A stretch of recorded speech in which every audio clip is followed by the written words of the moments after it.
여러분 안녕하십니까? 뉴스9의 신동욱입니다. 다음 주 열리는 남북 정상회담을 위한 실무회담이 오늘 판문점에서 열렸는데 합의된 것 중 가장 눈에 띄는 건 정상회담을 생중계하겠다는 겁니다.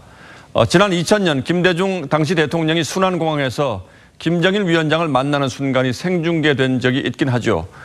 청와대를 연결해서 이 밖에 또 어떤 것들이 합의됐는지 좀 물어보겠습니다. 신정훈 기자 나와 있죠? 그러니까 서해 직항로를 통해서 방북한다. 그리고 정상회담을 비롯한 주요 일정을 생중계한다는 건데 생중계는 그럼 언제부터 하게 되는 겁니까? 네, 남북은 오늘 문재인 대통령이 김정은 위원장을 처음 만나는 순간은 생중계하기로 합의했습니다. 하지만 그 구체적 시간과 장소는 발표하지 않았는데요. 지난 2000년 김대중 전 대통령 방북 때처럼 공항으로 영접을 나온다면 공항에서부터 생중계가 될 수도 있습니다. 양 정상의 첫 만남과 정상회담 주요 일정은 생중계하기로 합의하였으며 북측은 남측의 취재와 생중계에 필요한 편의를 제공하기로 하였습니다.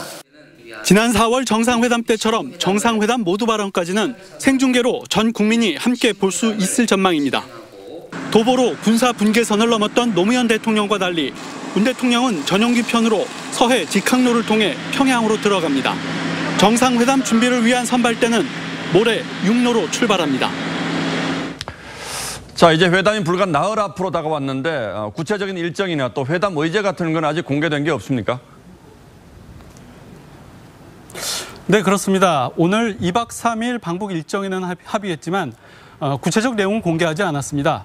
아마도 정상회담 직전인 다음 주 초쯤 발표할 것으로 보입니다. 일각에선 북한의 집단 체조 관람과 금수산 태양궁전 등의 방문 가능성도 거론됩니다. 정상회담 의제는 비핵화부터 종전선언, 군사적 긴장 완화, 그리고 남북 경협까지 다양한 전망입니다. 남북은 어제 17시간 동안 군사회담을 열었지만 결과를 공개하지 않았는데요. 비무장지대에서의 초소 철수, 그리고 서해 평화수역 설치 문제를 정상회담에서 발표할 것이란 전망이 나옵니다.